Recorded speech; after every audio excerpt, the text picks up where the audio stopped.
They thought humiliating me in front of 50 employees would break me. They were wrong. My name is Marcus Thornton, and what happened in that glass-walled conference room 72 hours ago didn't just end my career. It ignited something far more dangerous. To understand how a 28-year company veteran turned the tables on a billionaire CEO, you need to know about the leather-bound folder in my briefcase and the phone call that changed everything 3 days earlier. The mahogany desk felt cold under my palms as I stood in Victoria Ashford's corner office. Through floor-to-ceiling windows, the city stretched endlessly below. 52 floors down, people moved like ants, unaware that someone's entire life was being dismantled in the clouds above them. Victoria didn't look up from her tablet, as if I didn't exist, as if I'd already been erased. Behind that massive desk, her Armani blazer perfectly tailored, her blonde hair pulled back in a way that screamed control. When she finally spoke, her voice was robotic, emotionless. "Marcus, your services are no longer required at Apex Industries." The words stabbed into my chest. 28 years. I had given this company 28 years. Built the international logistics division from nothing with my hands. Survived 3 recessions, 2 hostile takeover attempts, and countless midnight crises. Where was Victoria during those crises? Still in business school. And now, after 3 weeks as CEO, I was being discarded like obsolete software. "What did you say?" My voice came out hoarse, throat dry. She finally looked up, ice blue eyes assessing me like a cell in an Excel spreadsheet. "You're being let go. Effective immediately. Security will escort you out. HR has your severance." She slid a thin manila envelope across the polished wood. "Sign the NDA. Take the money. Move on."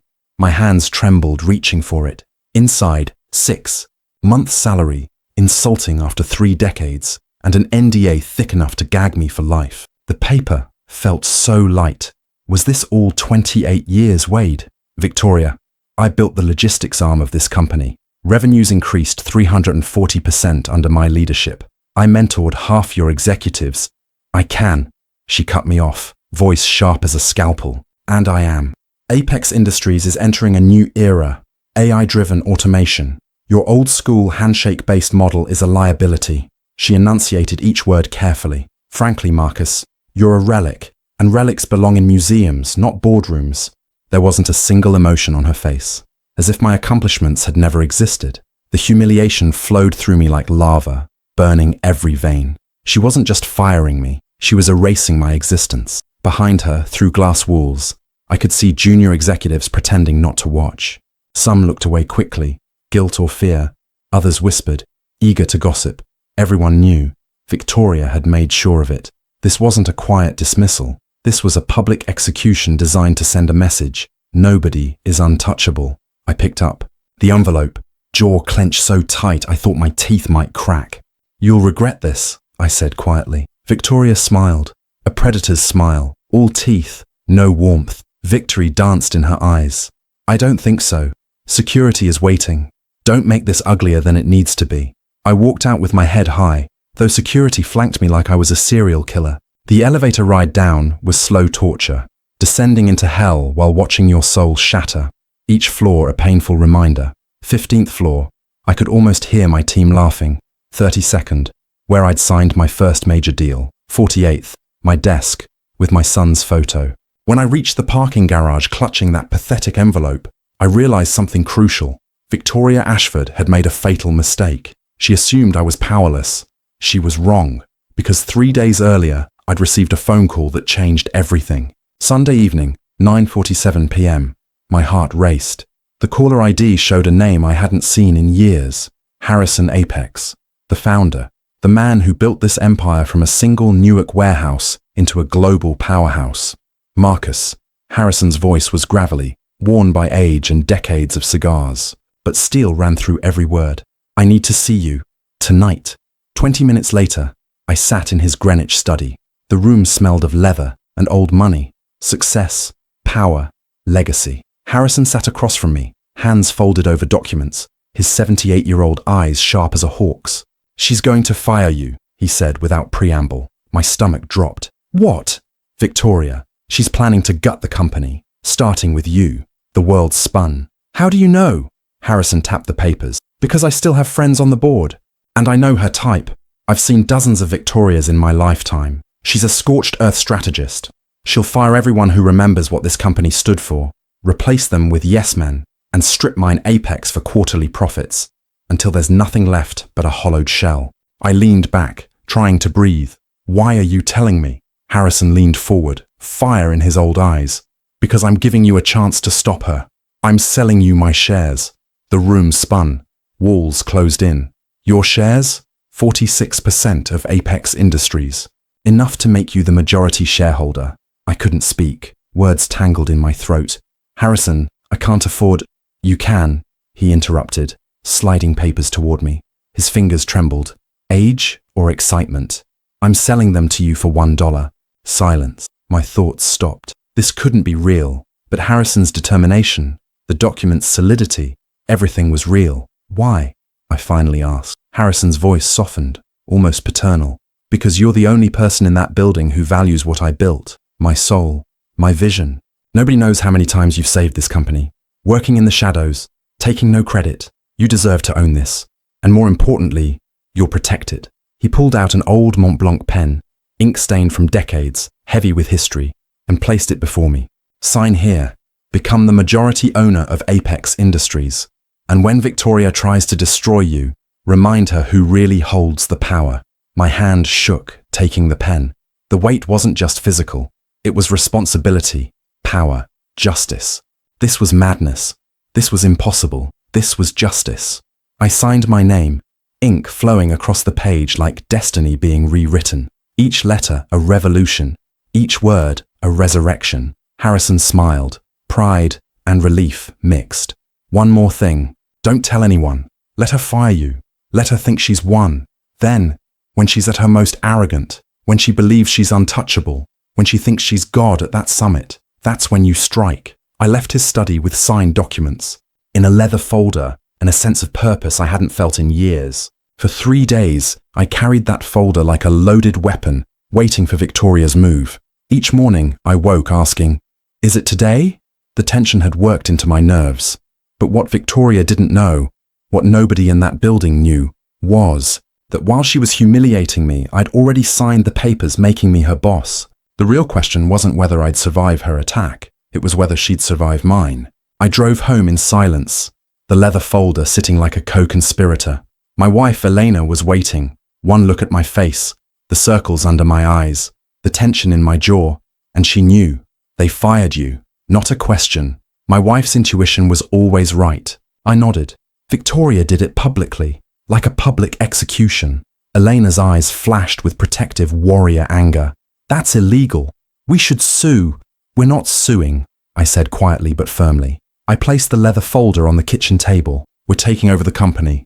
I explained everything. Harrison's midnight call, the share transfer, the 46% making me majority shareholder. Elena stared at the documents, hand over her mouth. Her eyes widened, then filled. Belief, shock, joy mixed. Marcus, she whispered with admiration. You own the company. Not yet, I corrected. Always careful, always strategic. The transfer file's officially at 9 a.m. tomorrow. But yes, as of tomorrow morning, Apex Industries is mine. Elena looked at me, and for the first time in 3 days, I saw something besides worry. Pride. Admiration. What will you do? I opened my email. Victoria had already sent a company-wide announcement. Urgent. Marcus Thornton has been terminated. As we move forward into a new era of innovation, we must shed old methodologies and embrace change. This is the first of many necessary restructures. I read it twice, feeling controlled, sharp anger build. Each word was a needle, but they didn't hurt anymore. Soon they'd be evidence. She wasn't just firing me. She was using me as warning shot to everyone else. Get in line or you're next. I forwarded it to my personal account. Every step calculated, every move documented, then looked at Elena. My voice was cold and determined. I'm going to remind her that arrogance has consequences. Next morning, 5 a.m. I hadn't really slept. By 6, I stood before my closet, deciding which tie to wear to reclaim my company. I chose navy, the same one I wore closing my biggest international deal. The man in the mirror wasn't the same man from 3 days ago. This man was harder, sharper, more dangerous. At 7:30, Harrison's text arrived. Filing complete. Official. You're the majority owner. Good luck, Marcus. Make me proud. I sat in my car outside Apex Industries headquarters, watching employees stream in. People I'd mentored. People who thought I'd been discarded like garbage. Not for long. At 8:55, I walked through the main entrance. Security guard Miguel looked up in shock. Mr. Thornton, I thought... Plans changed, Miguel, I said calmly, unable to suppress a smile. Is the board meeting still at 9? Miguel slowly nodded, confusion and hope mixed on his face. Yes, sir. Top floor, conference room A. Perfect. I took the elevator to the 52nd floor, heartbeat steady like a drummer, mind crystal clear. A general prepared for war. The leather folder felt like armor under my arm. When the doors opened, I could hear voices from the conference room.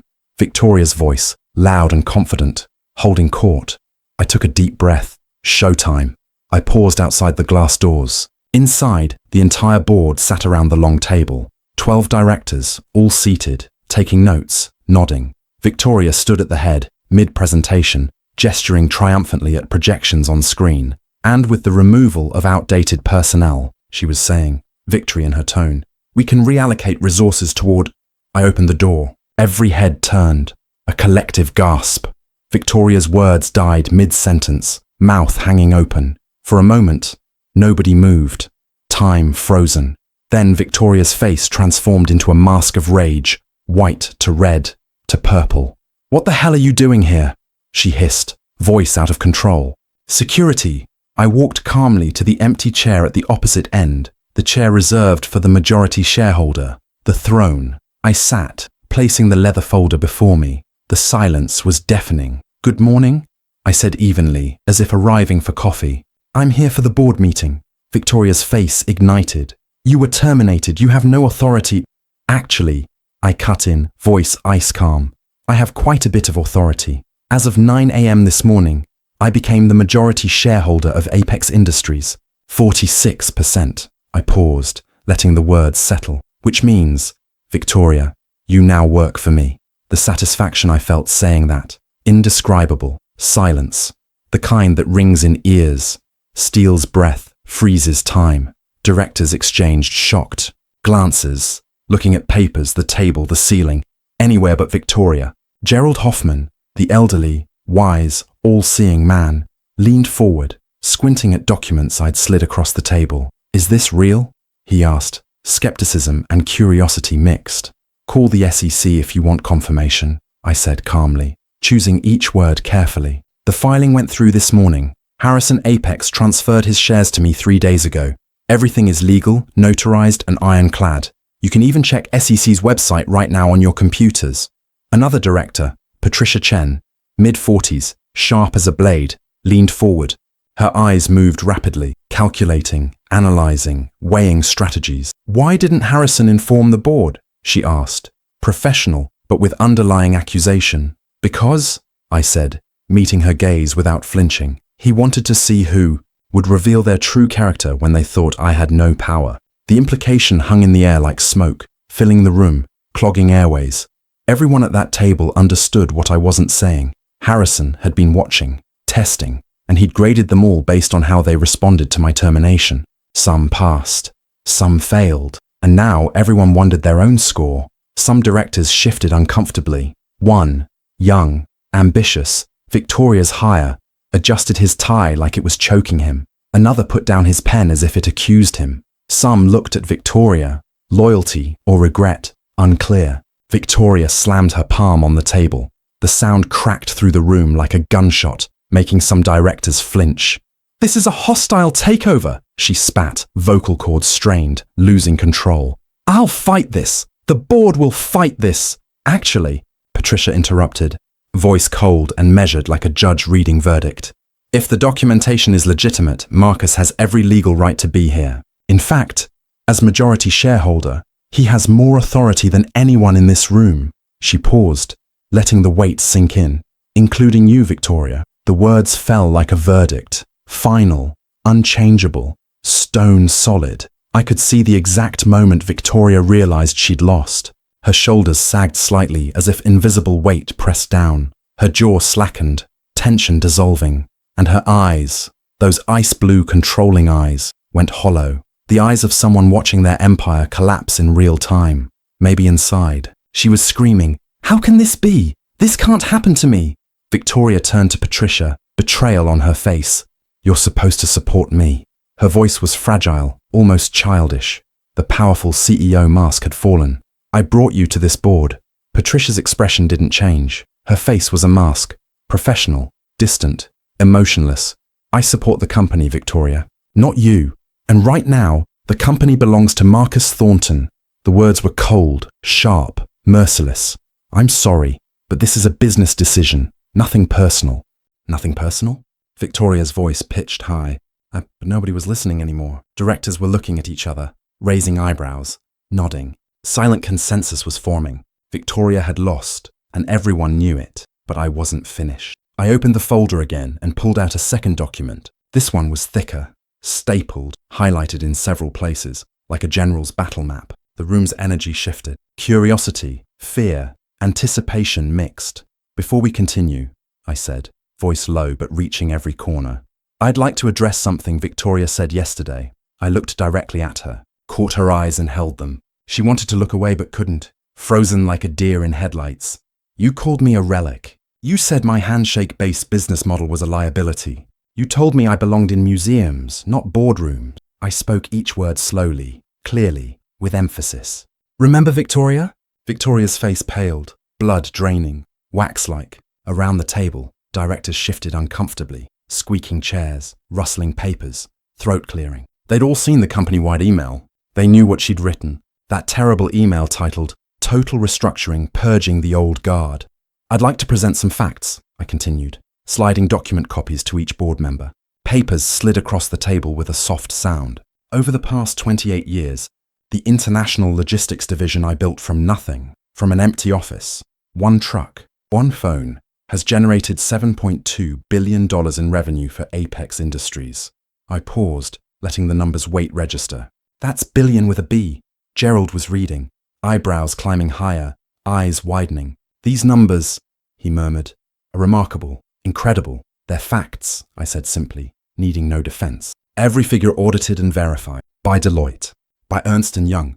You can request the reports." I turned the page. "Now let's discuss Victoria's 3 weeks as CEO." I pulled out another document, much thinner, tragically thin. In 21 days, Victoria implemented cost-cutting measures resulting in 47 employee terminations. Not just me, 47 people with a combined 612 years of experience. I touched the numbers, underlining each. 612 years, think about it. When these people were children, Victoria wasn't even born. Patricia's eyes widened, mouth slightly open. 600 years of institutional knowledge. She paused, feeling the weight. "Gone, all gone." "Correct," I said. She also cancelled 3 major contracts with long-term clients because, quoting from her internal memo, I pulled out my phone, showing the screen to the room. Legacy relationships are inefficient and based on sentimentality. Modern business has no room for emotion." Those 3 contracts represented $120 million in annual revenue. The room exploded. Directors talked over each other, voices rising in disbelief, anger and shock mixing. $120 million. "Which contracts?" "This is insane! Why didn't anyone know?" Victoria tried to speak, but her words drowned in noise. "That's not... You're taking things out of context." "Am I?" I asked calmly, my voice cutting through the din. The room gradually quieted. I pulled up my email, holding the screen high. "This morning at 6 a.m., you sent a memo to the entire executive team outlining your 90-day plan. Should I read it aloud, or should I just forward it to the board?" Victoria's face went ghostly white, the pallor of sickness, of terror. She knew exactly what that memo said. So did I, because one of her senior executives, someone she trusted, promoted, brought onto her team, had forwarded it the moment they received it. Loyalty isn't bought with money. It's earned with respect. The subject line alone was damning. Total restructuring, purging the old guard. "The memo," I said slowly, enunciating each word carefully like a bomb technician, outlines plans to terminate every executive over 50. "It describes experienced employees as dead weight." I paused, letting the words fill the room. Dead weight. People, families, individuals who've served 20, 30 years. Dead weight. Gerald removed his glasses, rubbed the bridge of his nose. He looked tired. "Victoria," he said, deep disappointment in his voice. "Is this true?" Victoria opened her mouth, closed it, opened it again, like a fish drowning in air, breathless, helpless. The memo was preliminary. Just ideas. Brainstorming. Nothing was finalized. Ideas that would destroy this company. I cut in, voice sharp and merciless. Courtesy time was over. Apex Industries wasn't built on quarterly profit squeezes and cost-cutting, Victoria. It was built on relationships, expertise, and long-term vision. Harrison knew that. I closed the folder, gesturing with my hands. That's why he sold me his shares. He couldn't watch his life's work get dismantled by someone who sees employees as line items on spreadsheets. Who calls people dead weight? The boardroom fell silent again, but this silence was different. Not shock. Decision made. Agreement. I could see it in their faces. Regret, shame, acceptance. They'd been uncomfortable with Victoria from the start, but too afraid to challenge her. She'd arrived with credentials, investors, confidence, but now, seeing the numbers laid bare, 7 billion created versus 120 million destroyed, they understood what I'd known from the beginning. Victoria Ashford was a wrecking ball dressed in designer clothes. Patricia spoke first. She took a deep breath, made her decision. Marcus, what do you propose? I closed the folder and folded my hands on the table. This was the moment. The one I'd planned, dreamed about, rehearsed for 3 days. But my voice came out calm, emotionless, professional. I propose we return to fundamentals. Apex Industries succeeds when we invest in people, not when we discard them. I propose we honor our long-term contracts and rebuild the relationships Victoria damaged. I paused, taking a breath for the final words. And I propose that Victoria Ashford be immediately removed as CEO. The words hung in the air like a guillotine blade. Sharp, lethal, final. Victoria shot to her feet, chair scraping backward, metal legs striking polished floor. You can't do this, she screamed, voice cracking, spiraling out of control. She wasn't CEO anymore, just a frightened person. Actually, Gerald said quietly, raising his eyes to Victoria, he can. As majority shareholder, Marcus has the authority to call for a vote of no confidence. He paused, then added, and given what we've just learned, I'm inclined to support this motion. More than inclined. I absolutely support it. Second, Patricia added, raising her hand. One by one, hands rose around the table. Slow, deliberate, irreversible. 1, 2, 3. Gerald's hand. Patricia's hand. Old Johnson's hand. Young Martinez's hand. Even Victoria's most trusted name. 4, 5, 6, 7, 8. 8 of 12 directors voted to remove Victoria as CEO. The remaining 4 abstained, whether from fear or uncertainty, unclear. Not a single person voted in her favor. Not one hand rose. Victoria stood frozen, trembling, watching her empire melt. Her mouth opened and closed, but no sound came. Words stuck in her throat. Finally, she grabbed her tablet and bag, movements mechanical, robotic. She walked to the door, each step heavy, as if lead weights were tied to her feet. But I wasn't finished. Victoria, I said. My voice was soft but filled the room. She stopped. Back to me, shoulders tensed, bracing, waiting for what more pain would come. She turned slowly, rage on her face giving way to confusion. She didn't know what would happen, couldn't predict it. You're not fired, she stopped. Eyes widened. What? You're not fired, I repeated, clearly, plainly. You're being reassigned. You'll report to Gerald Hoffman as a junior analyst in strategic planning. Same salary you made before becoming CEO. No raise. You'll have a cubicle on the 32nd floor. No corner office. No executive assistant. No reserved parking. Just a desk, a computer, and a chance to learn what this company actually does. The humiliation on her face was exquisite. The view I wanted to see. Shock, shame, disbelief mixed. She'd wanted to erase me. Instead, I was erasing her, but not completely, not destructively, in a way that would teach her the value of humility, what it means to start from ground level. Why? She whispered, voice broken. No longer that strong, controlled voice.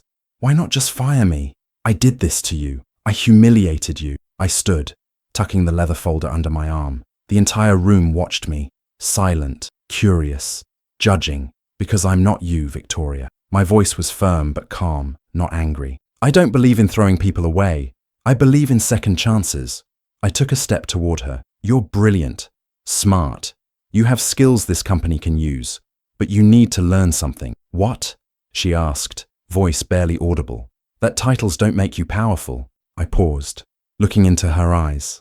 Character does, loyalty does, and respect, real respect, is earned, not demanded. It can't be bought, can't be taken by force, only earned. I walked to the door, then stopped, looking over my shoulder. One more lesson remained. Your first assignment starts Monday. Report to HR at 8 a.m. My voice hardened. Don't be late, because there's no special treatment for you anymore. You're just like everyone else now, and that's a good thing for you. Victoria just stood there, demolished, shattered. But maybe, just maybe, she could be rebuilt. Time would tell. I left the boardroom with the same calm I'd entered, but this time I wasn't powerless, wasn't humiliated. I was victorious. When I reached the lobby, Miguel was still at the security desk. He looked up, eyes wide. Mr. Thornton? What happened up there? Change of management, I said simply, smiling, genuine, warm. I'm the new CEO. Miguel's jaw dropped, then slowly, incredibly, a huge grin spread across his face. No way, really, really, I confirmed. I paused, adding one more thing. And Miguel, you'll see a 20% raise in this month's paycheck. You and the entire security team. You're the heart of this building, and hearts need to be well fed. Miguel's eyes filled. Mr. Thornton, thank you, sir. Don't thank me, you've earned it. I extended my hand. We shook, real, warm, human. See you around, Miguel. Welcome back, Mr. Thornton. Truly welcome back. When I stepped outside, morning sun hit my face. Warm, bright, hopeful. I pulled out my phone and called Elena. She answered on the first ring. How did it go? She asked. Worry and hope mixed in her voice. It's over, I said. My voice relaxed.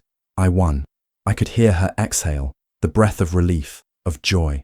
Oh my God, Marcus, really, Victoria's been removed. I'm the new CEO. I stood in front of the building, looking up 52 floors at those glass walls, that corner office.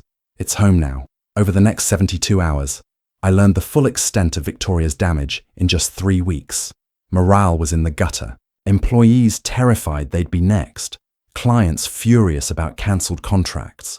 But slowly, carefully, I began repairing the fractures.